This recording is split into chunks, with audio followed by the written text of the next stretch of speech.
Church, our message this morning is going to come from 1 Corinthians 13, which is known as the chapter of love. This is often a chapter that is read during weddings. The context for this passage is that it comes out of this discussion of spiritual gifts. And so in the chapter before, there was these different gifts that the writer talks about that these followers of Jesus Christ have for building up the church and building up one another. And then it comes to this idea of love.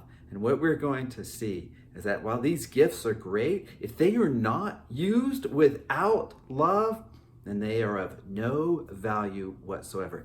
First passage I am going to read for us is going to be 1 Corinthians 13. I'm going to be reading the first 3 verses.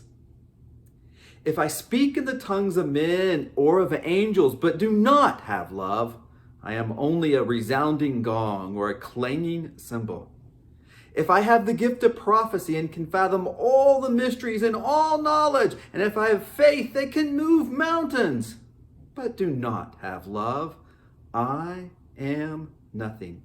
If I give all I possess to the poor and give over my body to hardships, that I may boast, but I do not have love, I gain nothing.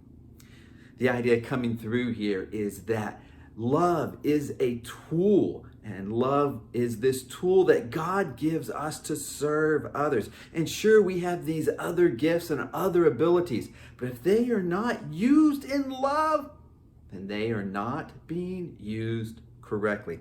Hey, let's take a look at something right now. So what I have in my hand, right, is a crescent wrench.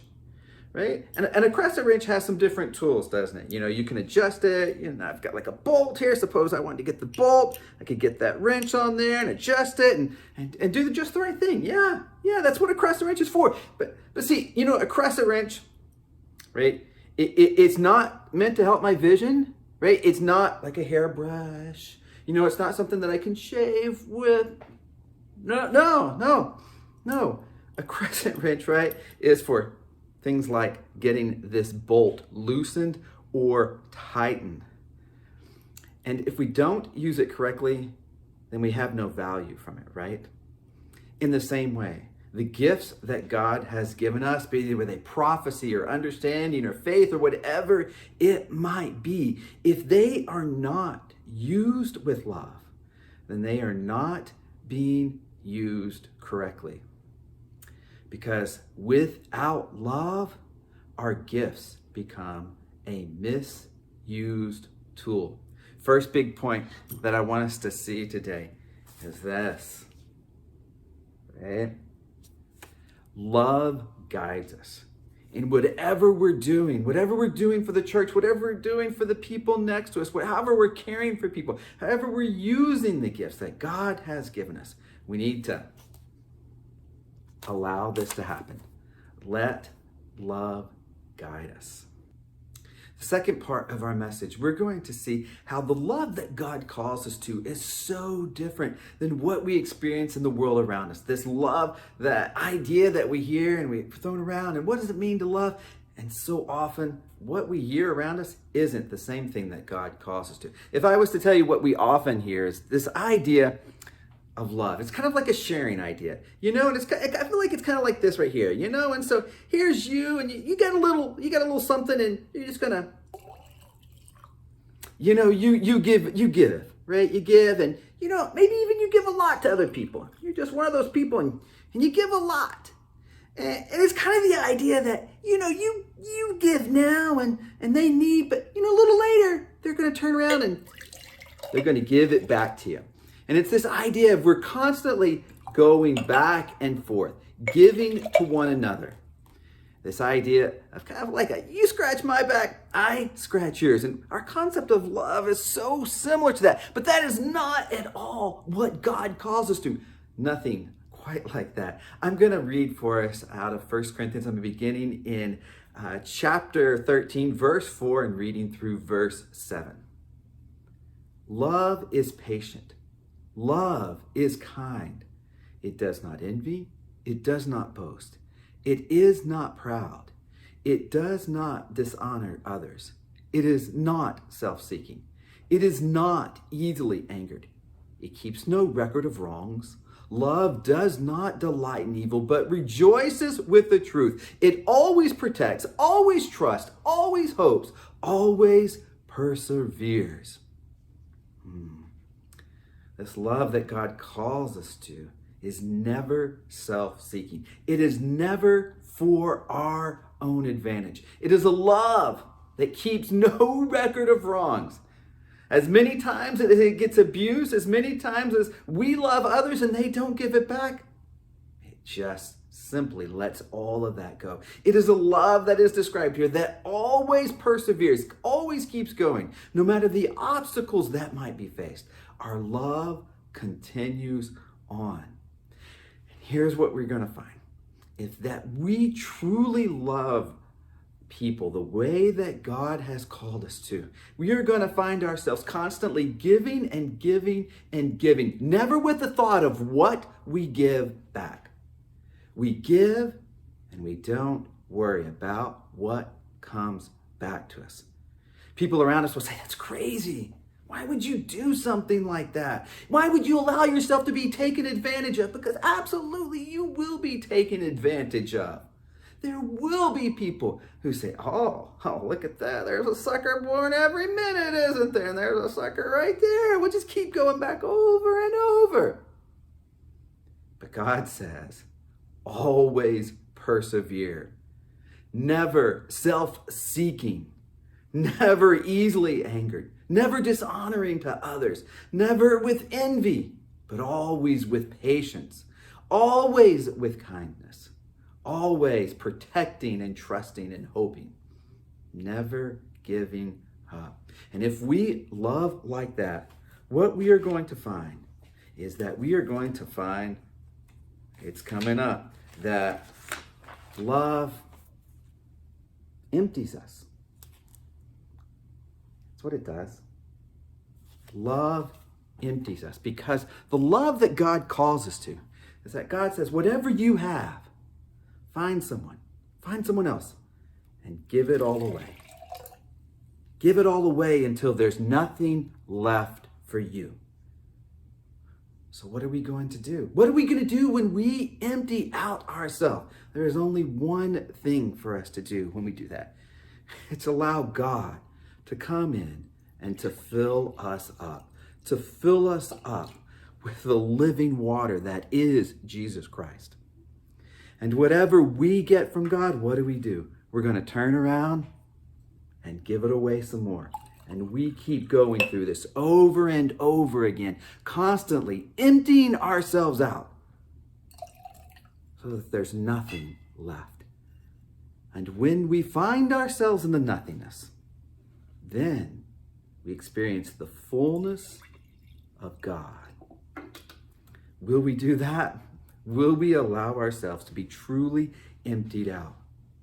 If we do, then we will experience God filling us up. Can we love others the way that God calls us to? Not in our own strength, not in our own power, not in our own ability, but only through the power of God working through us. Only through our faith in Jesus Christ can we love the way that God calls us to. Now we're going to watch a short video on this idea of patience, specifically on the idea of patience. It's a little different. I hope you guys like it.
Third thing we're going to look at today is we're going to see how love is an eternal investment. Even the good things that God calls us to, such as knowledge or prophecy, these things are temporary and their benefits will eventually be lost.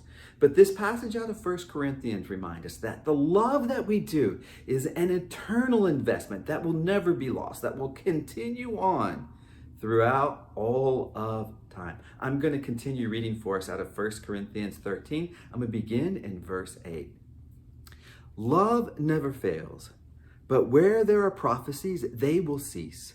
Where there are tongues, they will be stilled. Where there is knowledge, it will pass away. For we know in part and we prophesy in part. But when completeness comes, what is in part disappears. When I was a child, I talked like a child. I thought like a child. I reasoned like a child. When I became a man, I put the ways of childhood behind me. For now we see only reflection as in a mirror. Then we shall see face to face. Now I know in part, then I shall know fully, even as I am fully known. And now these three remain: faith, hope, and love. But the greatest of these is love. We have this comparison, this passage, of the earthly life and the eternal life. The earthly life is fleeting. It is the things that are known in part, whereas the eternal life are things that are known fully. It has a permanence. And this passage mentions this things as prophecy and knowledge. And as it specifically says, they will pass away. But there are only three things that will remain: faith, hope, and love. But the greatest of those, of course, is love. I want you to think about this. So supposing I've got my money here. I've got $3. $3. And I have a little conundrum before me. Which bank am I going to put my money in? Which is going to be the right bank? So I've got two choices. My first bank is the 12th temporary bank. 12th, that's right, the 12th temporary bank. And you're like, what happened to the first 11? Well, that's why it's called the temporary bank, right? Because, they just kind of went away and now they're not around and we just keep adding more. And then you might ask, which I might ask too, what happens if you put your money in, let's say, the 8th temporary bank? Well, you just kind of lost it because the bank just disappeared. And then the 9th came. So that's my choice. I can put my money in the 12th temporary bank. Or option number two is the first eternal bank. Yeah. There's only one of those, and it's going to last forever. Where am I putting my $3? Well, all right, that's easy. I'm putting that in the first eternal bank. And this passage reminds us that this is life for us. That these good things that we do, they go into the temporary bank. Yeah, it's good for now, but it'll eventually fade away. But the love that we do goes into the eternal bank, and that love will last forever. Its benefits will always be known. What we find is this: love endures forever. The good that we do from love will always stay with us. It will always reap benefits. It will always help others. And so when we find ourselves saying, what should I do? How can I help this person? Should I do this one more time? When our patience runs out and we want to say no more. When we think, they're just taking advantage of me. When we say, what about me? Sometimes I just want to take care of me. And in the midst of all that, we think, what should we do? We should always invest in love, because love endures forever. Final thing that I want us to see. My challenge for you today is this: 3 things. 3 ways to love. There are three ways to love. We can love biblically, we can love boldly, and we can love bravely. What do I mean by biblical love? It's the idea that the love that we have for other people is informed by the love that God has for us. God's love for us is never ceasing. It never gives up. It always endures. It is always there. No matter what we do, God always loves us just the same. And in the same way, we need to love the people around us with a love that never gives up, with a love that always endures, with a love that always forgives, with a love that always reconciles. That's not easy, is it? That's not easy. We're going to need God's help. We're going to need the Spirit of God working through our lives to make that happen. The next thing, right? Love boldly. I want you to take the initiative in loving others. And so often our love, we kind of hold it back. We protect it, right? Because we know if we expose, it's going to get hurt. We know that's what's going to happen. And so we shield it and we're passive. And we want to make sure that we're not going to get hurt before we are willing to love others. But that's not what God calls us to. God calls us to love boldly. Don't need to worry about protecting yourself because God's got your back. Finally, I want us to love bravely. Even the best of us, even in our best moments, we find that our thoughts betray us and our feelings deceive us. We cannot rely upon those things if we are going to love others, because they will eventually lead us the wrong way. But we need to be people who are willing to love bravely, knowing that as we love others, there will be moments we're saying, why are we doing this? There will be moments where we have tears flowing out of our eyes because of the hurt is so much. But we say, I can endure those things.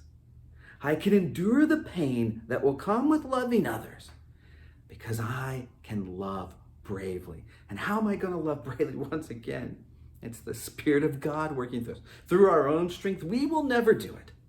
But through the power of God in our lives, it can happen. So I want you to love biblically. I want you to love boldly. And I want you to love bravely. And I want you to start today.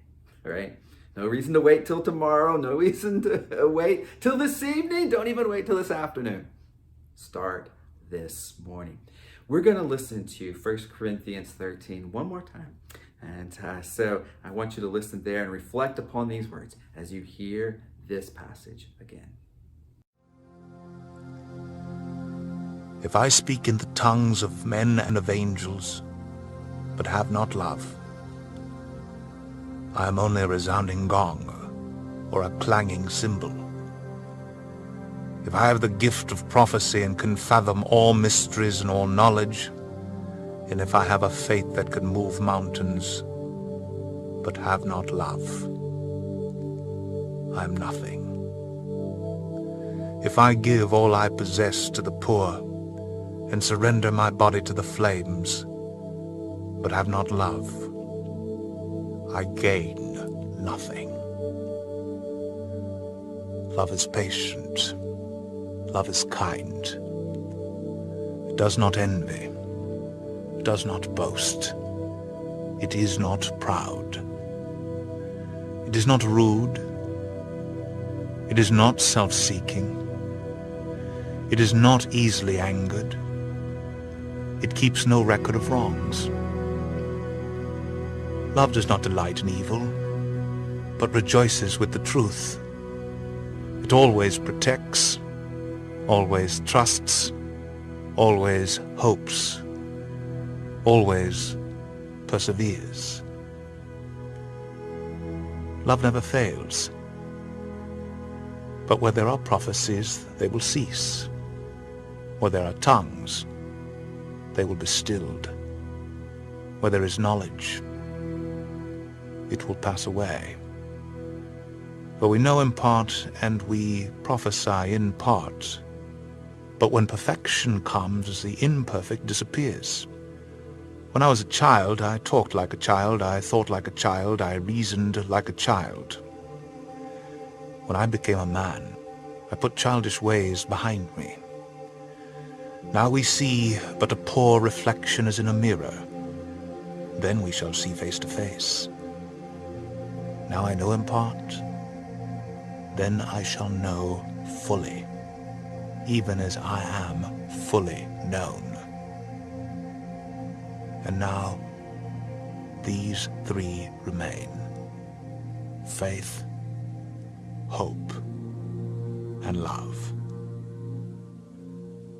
But the greatest of these is love.